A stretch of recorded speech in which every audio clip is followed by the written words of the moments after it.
Anne Bison propose sa 11e saison à la direction de la Comédie de Genève. Ce que je souhaite pour les spectateurs de Genève, c'est leur donner l'envie de venir à un rendez-vous amoureux, mais aussi un rendez-vous citoyen, un rendez-vous de la pensée, un rendez-vous du sensible, parce que je crois que le théâtre, c'est se donner rendez-vous dans un monde qui est parfois brutal. Un voyage aux confins de l'Est européen avec quelques mystères et des faits divers. 9 spectacles sur une affiche dédiés à des aventures d'aujourd'hui.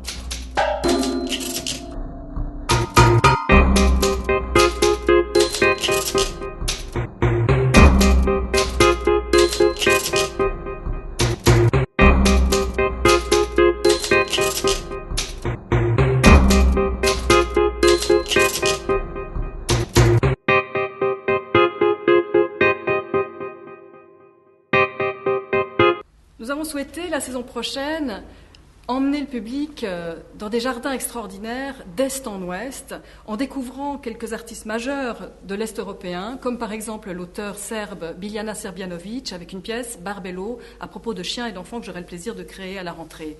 Et puis il y a aussi d'autres figures majeures de l'écriture contemporaine, comme Nancy Houston, dont nous créerons la pièce Jocaste Reine, mise en scène par Gisèle Salin. Et puis aussi Claudinga Barbet, une artiste qui ne finit pas de nous étonner, qui écrira une pièce sur Virginia Woolf et qui s'appelle Infuser une âme.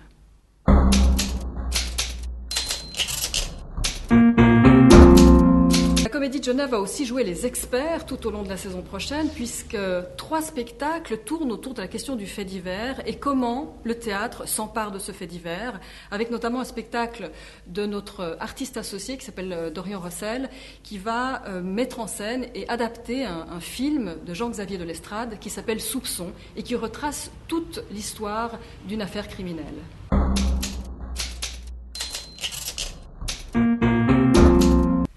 Le programme de la saison comporte aussi 2 grands spectacles d'envergure internationale. C'est d'abord le spectacle d'un grand metteur en scène polonais qui s'appelle Krzysztof Warlikowski, qui vient avec un spectacle exceptionnel qui s'appelle Apollonia, qui sera présenté au Bâtiment des Forces Motrices en collaboration avec le Forum Mérin. C'est un spectacle qui sera créé cet été au Festival d'Avignon.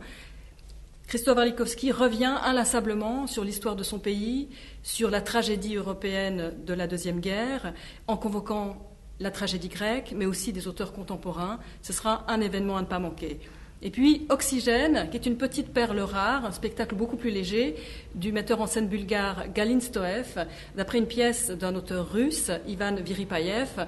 C'est une histoire entre un garçon et une fille avec un DJ.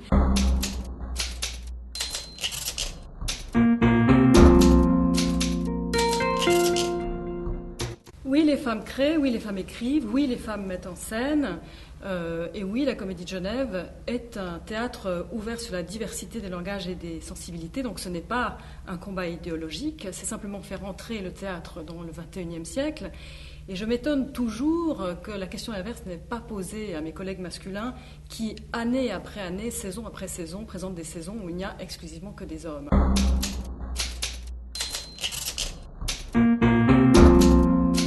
En effet, la Comédie de Genève a pensé aux jeunes parents cette saison. Grâce à un projet en collaboration avec la Croix-Rouge genevoise, elle met sur pied un service de babysitting gratuit pour toute personne qui arrivera avec 2 billets ou 2 abonnements à la caisse du théâtre pour un spectacle.